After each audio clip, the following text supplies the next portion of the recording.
শ্রী রাধে কৃষ্ণের জয়। রাধে রাধে। আমার সকল শুধু ভক্তবৃন্দের চরণে আমার আন্তরিক শতকোটি প্রণাম। আসুন আমরা শ্রীমদ্ ভগবদ গীতার আলোচনায় প্রবেশ করি। আমরা পূর্বের ভিডিওতে তৃতীয় অধ্যায়ে ষষ্ঠ শ্লোকটি অধ্যয়ন করেছি। সেখানে প্রভু কি বলেছেন? প্রভু এইটি বলেছেন, যে ব্যক্তি বলেন যে তিনি নিষ্কাম ভাবে থাকেন কিন্তু কোনো কর্ম করেন না, তিনি কিন্তু মিথ্যেচারী। এবার আসুন আমরা সপ্তম শ্লোকটি অধ্যয়ন করি। সেখানে প্রভু কি বলেছেন? যস্তিন্দ্রিয়াণি মনসা নিয়ম্য আরভতে অর্জুন কর্মেন্দ্রিয়ই কর্মযোগম শক্ত সবিশেষতে। হে অর্জুন, যে ব্যক্তি মনের দ্বারা ইন্দ্রিয়গুলিকে সংযত করে অনাসক্ত হয়ে নিষ্কাম ভাবে কর্মেন্দ্রিয়ের সাহায্যে কর্মযোগ অনুষ্ঠান করেন, সেই শ্রেষ্ঠ। অর্থাৎ প্রভু এই সপ্তম শ্লোকে কি বললেন? প্রভু বললেন যে বাইরে থেকে সে যতই কর্তব্য কর্ম পালন করুক না কেন, কিন্তু আন্তরিকভাবে সে পুরোপুরি নিষ্কাম, আর এই নিষ্কাম হওয়ার জন্য সেই শ্রেষ্ঠ।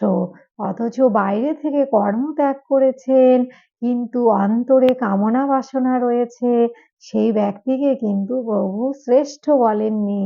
তিনি কি বলেছেন? সেই ব্যক্তিকে মিথ্যেচারী বলেছেন। দেখুন, পরপর আমরা এই তৃতীয় অধ্যায়টির নাম কি বলেছি? কর্মযোগ।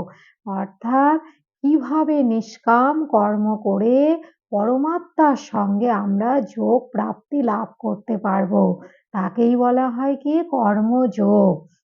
এবার দেখুন, এর মধ্যেও কিন্তু অনেক ব্যক্তি অনেক রকমের আছেন। অর্থাৎ কেউ কেউ ভাবেন আমরা সংসারের কোনো দায় দায়িত্ব পালন করব না, সদাই প্রভুর স্মরণে রাখবো, প্রভুর কথা চিন্তা করব এবং নিষ্কাম ভাবে থাকবো। কিন্তু সেখানে প্রভু কি করেছেন? জিজ্ঞাসা চিহ্ন দিয়েছেন। অর্থাৎ কেন জিজ্ঞাসা চিহ্ন দিয়েছেন? অধিকাংশ ক্ষেত্রে সেই সমস্ত ব্যক্তিগণ কিরকম হন?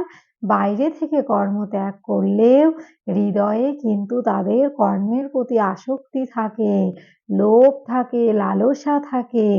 এর ফলে কি হয়? এর ফলে তারা ভেতরে, অর্থাৎ তাদের বৈরাগ্যে কিন্তু অনেক বাধা সৃষ্টি হয়। প্রভু বলেছেন, যারা ভোগ বিলাসের কর্ম করে স্বর্গে যায় তাদের থেকেও যেন তারা বেশি অধম। কাদেরকে অধম বলেছেন? যারা মনে মনে ভোগের চিন্তা করে অথচ বাইরে সাধু সাধু ভাব দেখায়, তাদেরকে কিন্তু প্রভু কি বলেছেন? মিথ্যেচারী, কপটাচারী। অর্থাৎ তারা কিন্তু যা কিছু করেন সবকিছু লোক দেখানো করেন।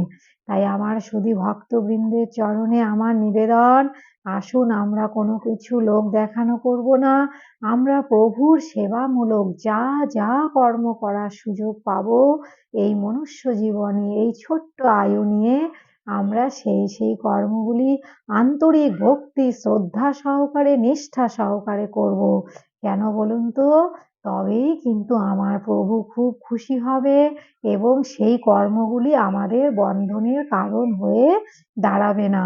সুতরাং আমরা এই সপ্তম শ্লোক, অর্থাৎ তৃতীয় অধ্যায়ের সপ্তম শ্লোক অধ্যয়ন করে কি শিক্ষা অর্জন করলাম? আমরা এই শিক্ষা অর্জন করলাম, প্রভু বলেছেন যে ব্যক্তি মনসা মানে মন থেকে সমস্ত ভোগ বিলাস এবং আসক্তি ত্যাগ করে নিষ্কাম ভাবে কর্মেন্দ্রিয়ের সাহায্যে কর্তব্য পালন করতে পারেন, তিনি কিন্তু শ্রেষ্ঠ। তাই আসুন আমরা প্রভুর আদেশ মতো চেষ্টা করব প্রভুর কাছে অত্যন্ত প্রিয় এবং শ্রেষ্ঠ ব্যক্তি হওয়ার।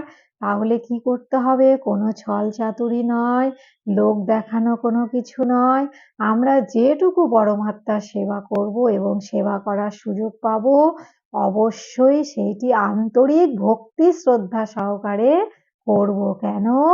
আন্তরিক ভক্তি শ্রদ্ধাই আমাদের মধ্যে ধীরে ধীরে অনন্য ভক্তির সৃষ্টি করবে। অনন্য ভক্তি মানে কি বলেছিলাম?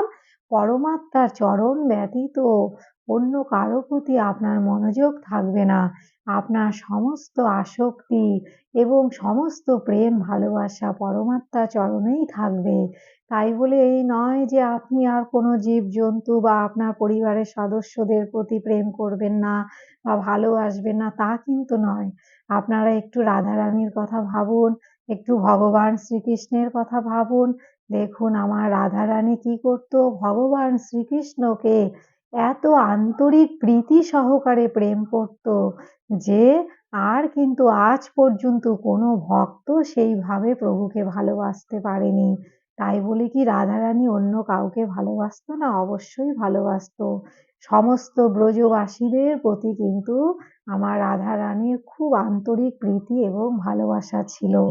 অথচ দেখুন রাধারানীর যে প্রেম প্রভুর প্রতি, শ্রীকৃষ্ণের প্রতি, সেইটি কিন্তু অনন্য ভক্তি সহকারে, অর্থাৎ সেই প্রেম হলো শ্রেষ্ঠ প্রেম, নিষ্কাম, যেখানে বিন্দুমাত্র কামের গন্ধ নেই, কোনো কিছু পাওয়ার আশা নেই। দেখুন সারা জীবন শুধু রাধারানী কি করেছেন? আমরা সকলেই জানি দাপর যুগে স্বয়ং ভগবান রাধাকৃষ্ণ রূপে লীলা করেছেন এবং সেই সময় আমরা লক্ষ্য করেছি শ্রী রাধারানীর কত বড় ত্যাগ এবং কত বড় প্রেম। তাই তো ত্যাগের দেবী এবং প্রেমের দেবী বলে আমরা কাকে জানি? শ্রী রাধারানীকে। তাই আমরা সারাদিনে যতবার চেষ্টা করব হরে কৃষ্ণ নাম করার, ততবারই যেন আমরা চেষ্টা করব রাধারানীর নাম করার। কেন? কারণ রাধে রাধে যখন আমরা বলবো, দেখবেন আমাদের হৃদয়ের মধ্যে একটা অজানা আনন্দ সৃষ্টি হচ্ছে। এবার দেখুন এই সপ্তম শ্লোকে প্রভু কিন্তু বীর অর্জুনকে অর্জুন বলে সম্বোধন করেছেন। তাই একটু বলে নিই, অর্জুন মানে কি বলুন তো? অর্জুন মানে হলো নির্মল, স্বচ্ছ। অর্থাৎ বীর অর্জুন হৃদয় থেকে পুরোপুরি নির্মল এবং স্বচ্ছ ছিলেন। কোনো কপটাচার তার মধ্যে ছিল না। দেখুন একটি ছোট্ট উদাহরণ দেই। বীর অর্জুন যখন স্বর্গে গেছিলেন সশরীরে, তখন স্বর্গের অপ্সরা কিন্তু বীর অর্জুনকে দেখে খুব লালায়িত হয়ে বলেছিলেন, হে অর্জুন আমি আপনাকে বিবাহ করতে চাই। অর্জুন প্রত্যুত্তরে কি উত্তর দিয়েছিলেন জানেন? অর্জুন বলেছিলেন, মাতে আমি তো আপনাকে আমার মায়ের মতো দেখছি, আমি আপনাকে কি করে বিবাহ করতে পারি? ভাবুন তো বীর অর্জুনের মন কত স্বচ্ছ, হৃদয় কত পবিত্র এবং মন কত নিষ্কাম। তাই তো প্রভুর পরম সখা হলেন বীর অর্জুন এবং প্রভু বীর অর্জুনকে খুবই ভালোবাসেন। তাই আসুন আমরাও যদি আন্তরিক ভক্তি শ্রদ্ধা সহকারে প্রভু শ্রী রাধা কৃষ্ণকে ভালোবাসতে পারি, তবে দেখবেন শ্রী রাধা কৃষ্ণ যেমন অন্যান্য ভক্তদেরকে ভালোবেসেছেন, তেমনি আমাদেরকেও তিনি খুব ভালোবাসবেন এবং কাছে টেনে নেবেন। এই বলে আমি এই সপ্তম শ্লোকটি এখানেই বিশ্রাম রাখছি। এবার আসুন আমরা গীতা মাহাত্ম্য নিয়ে আলোচনা করি। প্রভু কি বলেছেন? গীতা জ্ঞানেন সংবোধং কৃষ্ণ প্রহার্জুনায় বৈ ভক্তি তত্ত্বং পরং তত্র সগুণং বাধ নির্গুণম। দেখুন প্রভু কি বলেছেন? গীতা জ্ঞান, অর্থাৎ আমরা সকলেই জানি কুরুক্ষেত্রের যুদ্ধে উপস্থিত বিষাদগ্রস্ত বীর অর্জুনকে ভগবান শ্রীকৃষ্ণ শ্রীমদ্ ভগবদ গীতা জ্ঞান দিয়েছেন। তাই প্রভু এখানে কি বললেন? এই গীতা জ্ঞান যারাই গ্রহণ করবে তাদের মধ্যেই যেন ভক্তির উদয় হবে এবং পরমাত্মা চরণে অবশ্যই ভক্তি হবে। আরো কি হবে? আপনার পূর্বকৃত পাপ ক্ষয় হবে এবং আপনি অবশ্যই বৈকুণ্ঠ ধামে গমন করতে পারবেন। তাই প্রত্যেক দিন এই একই কথা আমি বলার চেষ্টা করি। কেন?